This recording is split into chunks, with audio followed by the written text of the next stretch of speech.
मोहनारे 79तम स्वाधीनता दिवस पालन। गजपति जिला मोहनार विभिन्न अनुष्ठान रे 79तम स्वाधीनता दिवस पालन करा जायछि। मोहना जर्नालिस्ट यूनियन रे मुख्य अतिथि भावे मोहना वनांचल अधिकारी लक्ष्मीकांत विषयी जोगदे जातीय पताका उत्तोलन करथिबा बेले सम्मानित अतिथि भावे मोहना थाना सब इन्स्पेक्टर सौम्यरंजन बराल जोग देथिले। मुख्य वक्ता भावे वरिष्ठ शिक्षाविद मधुसूदन पाढ़ी जोगदे निज अंचल तथा निज देश में किभली सांबादिकों गुरुत्वपूर्ण भूमिका रही निज वक्तव्य रखिथिले। जितेंद्र कुमार बेहेरा धन्यवाद अर्पण करथिले। या सहित महाराजा कृष्णचंद्र गजपति युवक संघरे सभापति अजित कुमार पात्र पताका उत्तोलन करथिले।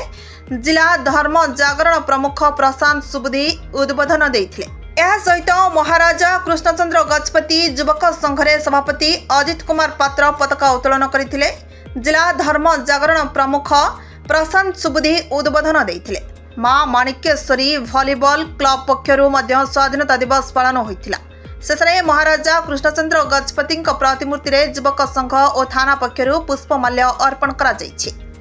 हर घर तिरंगा कार्यक्रम माध्यम रे प्रत्येक परिवार को तिरंगा पताका बंटन करने सहित मिठाई बंटन करा जायथिला। गजपति जिलूर जितेंद्र कुमार बेहेरा रिपोर्ट प्रतीक्षा न्यूज।